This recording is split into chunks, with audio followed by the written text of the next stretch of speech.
آپ آگے تشریف لے چلیں اور قریش کے سب سے قریب جو چشمہ ہو اس پر پڑاؤ ڈالیں، پھر ہم پچھلے سب چشمے بند کر دیں گے اور اپنے چشمے پر حوض بنا کر پانی بھر لیں گے۔ اس کے بعد ہم قریش سے جنگ کریں گے تو ہم پانی پیتے رہیں گے مگر انہیں پانی نہیں ملے گا۔ یہ ایک بہت ہی انٹیلیجنٹ مشورہ تھا۔ آپ صلی اللہ علیہ وسلم نے ان کی رائے کو بہت پسند فرمایا۔ اس کے بعد آپ لشکر سمیت اٹھے اور کوئی آدھی رات گئے دشمن کے سب سے قریب ترین چشمے پر پہنچ کر پڑاؤ ڈال دیا۔ پھر صحابہ کرام نے حوض بنایا اور باقی تمام چشموں کو بند کر دیا گیا۔ اس موقع پر حضرت سعد بن معاذ رضی اللہ تعالی عنہ نے آپ صلی اللہ علیہ وسلم سے عرض کیا، اے اللہ کے رسول، کیوں نہ ہم آپ کے لیے ایک کیمپ بنا دیں، آپ اس میں تشریف رکھیں، اس کے پاس آپ کی سواریاں تیار رہیں اور ہم دشمن سے جا کر مقابلہ کریں۔ آپ صلی اللہ علیہ وسلم نے ان کا مشورہ قبول فرمایا۔ آپ صلی اللہ علیہ وسلم کے لیے صاحبان نما کیمپ بنایا گیا۔ یہ ایک اونچے ٹیلے پر بنایا گیا تھا۔ اس جگہ سے آپ صلی اللہ علیہ وسلم پورے میدان جنگ کو دیکھ سکتے تھے۔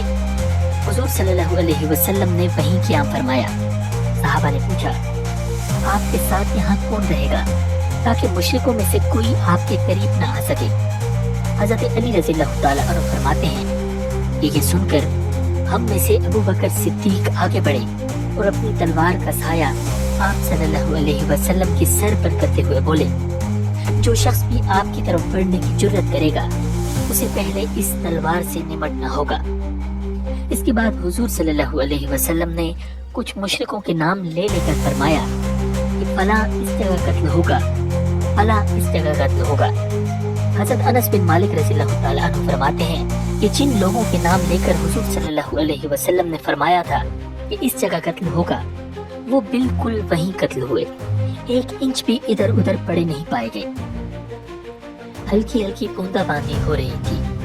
وہیں ایک درخت کے پاس آپ صلی اللہ علیہ وسلم اور مسلمانوں کے لشکر نے رات گزار دی۔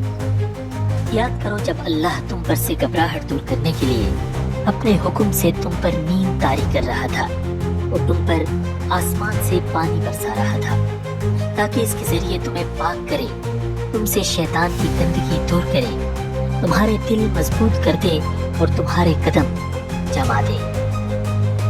17 رمضان المبارک مقابلے کا دن، صبح کا وقت تھا۔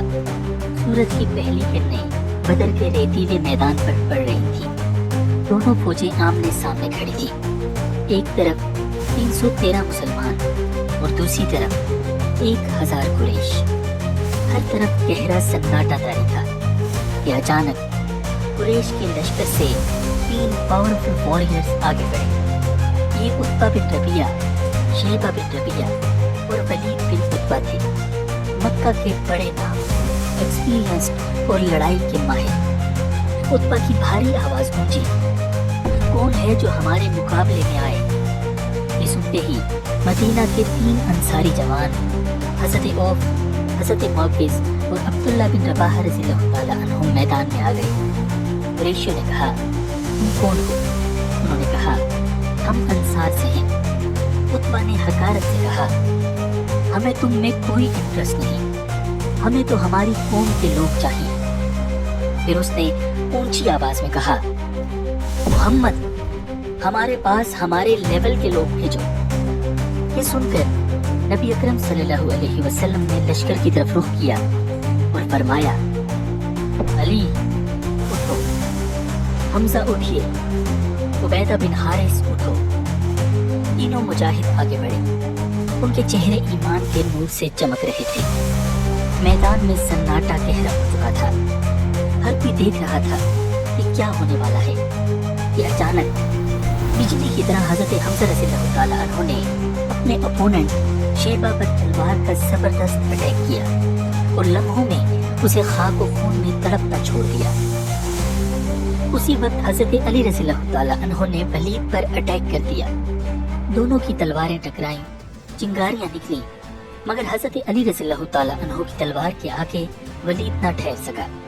ایک ہی بار میں وہ زمین پر گر چکا تھا۔ دوسری طرف حضرت عبیدہ اور عتبہ ایک دوسرے پر اٹیکس کر رہے تھے۔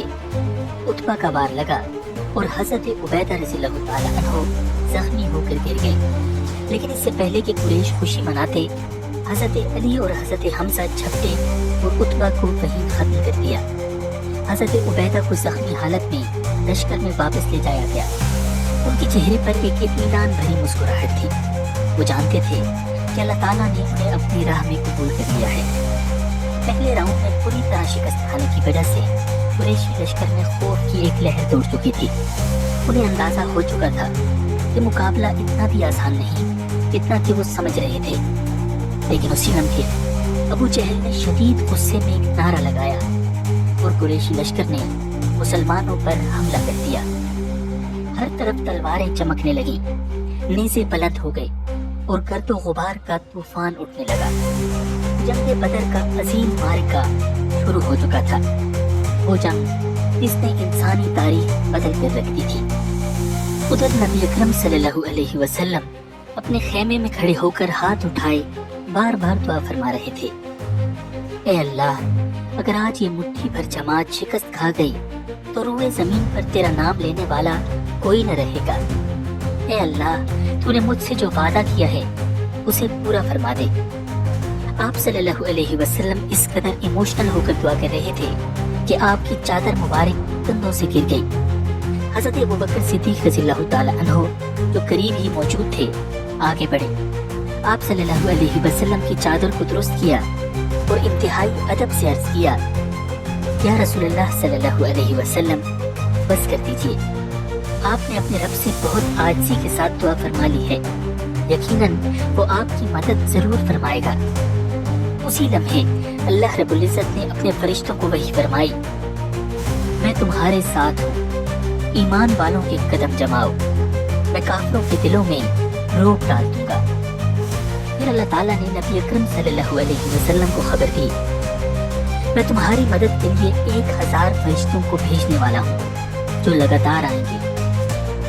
نبی اکرم صلی اللہ علیہ وسلم پر ایک ہلکی سی اونگ طاری ہوئی۔ جب آپ صلی اللہ علیہ وسلم نے سر اٹھایا تو آپ کا چہرہ خوشی سے چمک رہا تھا۔ آپ نے حضرت ابوبکر صدیق رضی اللہ تعالیٰ عنہ کی طرف دیکھا اور مسکراتے ہوئے فرمایا، ابو بکر، خوش ہو جاؤ، اللہ کی مدد آ گئی ہے۔ یہ جبریل ہے، گرد و غبار میں لپٹے ہوئے، اپنے گھوڑے کی لگام تھامے ہوئے زمین پر اتر چکے ہیں۔ اب نبی اکرم صلی اللہ علیہ وسلم کیمپ سے باہر تشریف لائے۔ آپ صلی اللہ علیہ وسلم نے شیلڈ پہن رکھی تھی اور آپ صلی اللہ علیہ وسلم بہت ہی انرجیٹک انداز میں آگے بڑھ رہے تھے اور بلند آواز میں فرما رہے تھے، سَيُهْزَمُ الْجَمْعُ وَيُوَلُّونَ الدُّبُرَ، بہت جلد یہ گروپ شکست کھا جائے گا اور پھر پیٹ پھیر کر بھاگے گا۔ آپ صلی اللہ علیہ وسلم نے زمین سے ایک مٹھی پر مٹی لی اور قریش کی لشکر کی طرف رخ کر کے پکارا، شاہد الوجوہ، چہرے بگڑ جائیں، اور پھر وہ مٹی کفار کی طرف پھینک دی۔ موجزہ یہ تھا کہ مشرکین میں کوئی بھی ایسا نہ تھا جس کی آنکھ، ناک یا منہ میں اس مٹی کے ذرے نہ گئے ہوں۔ وہ سب گھبرا کر اپنی آنکھیں ملنے لگے اور کچھ لمحوں کے لیے اندھے سے ہو گئے۔ اسی موقع کے بارے میں اللہ تعالیٰ نے قرآن میں ارشاد فرمایا، جب آپ نے وہ مٹی پھینکی تو حقیقت میں آپ نے نہیں پھینکی بلکہ اللہ نے پھینکی تھی۔ یہ وہ مومنٹ تھا جب مشرکین کے دلوں پر خوف طاری ہو چکا تھا اور ان کی صفیں بکھرنے لگی تھی۔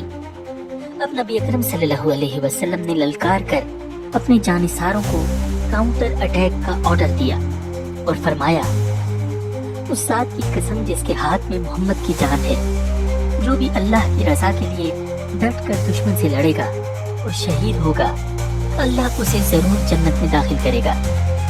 یہ سننا تھا کہ صحابہ کفار پر ٹوٹ پڑے۔ کفار کی صفوں میں افراتفری پھیل چکی تھی، میدان میں جنگ شدت اختیار کر چکی تھی۔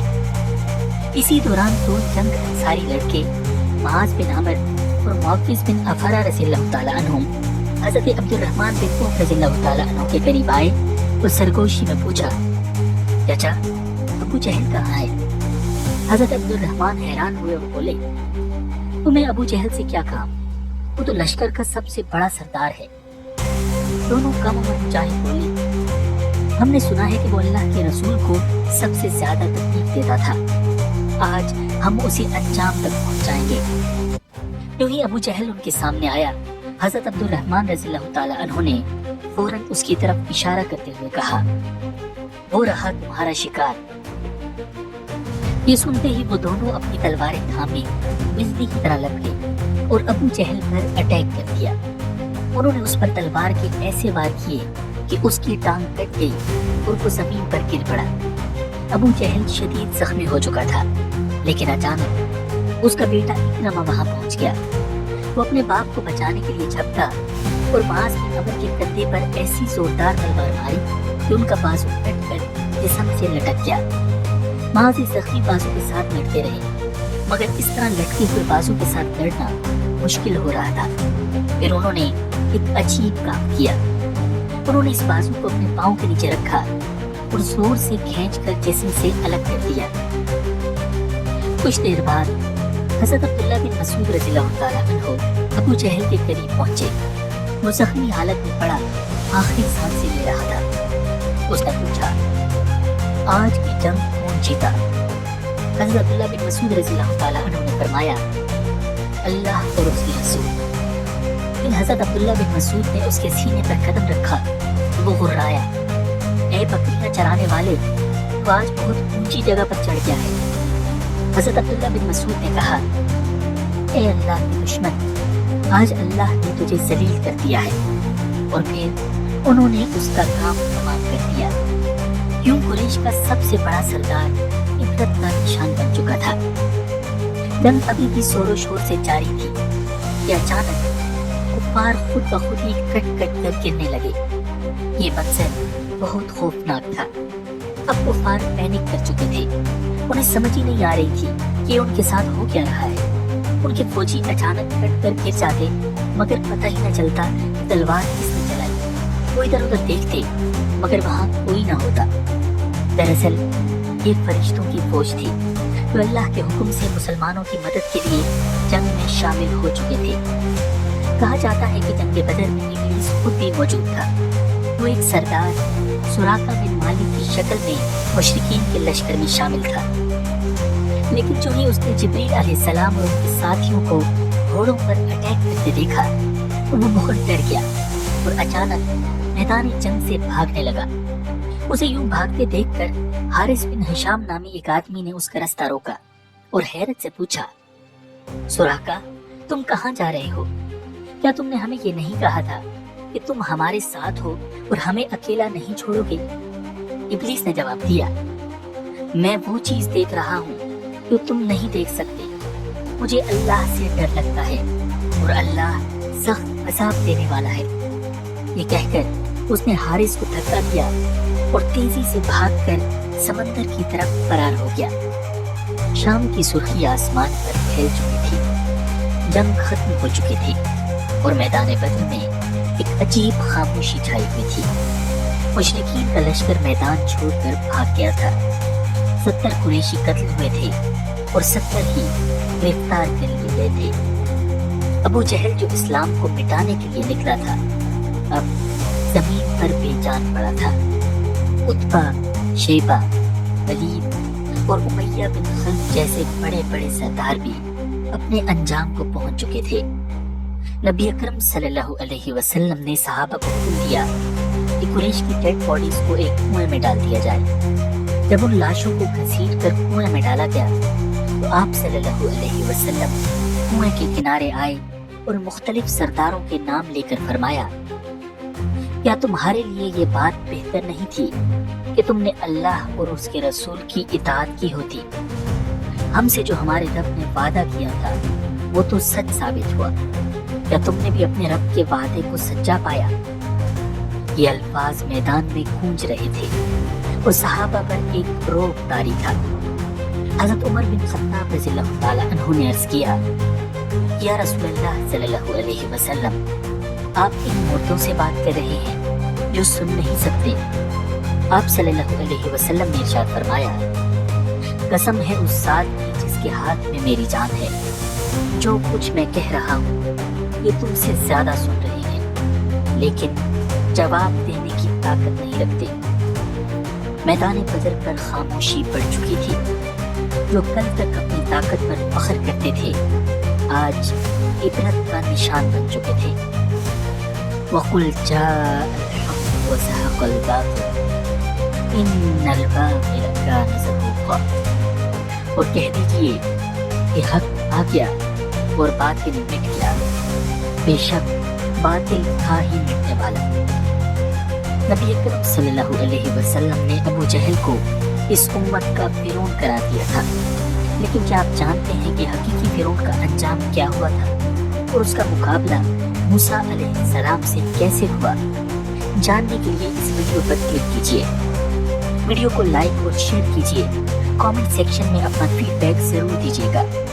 Thanks for watching. اللہ نگہبان۔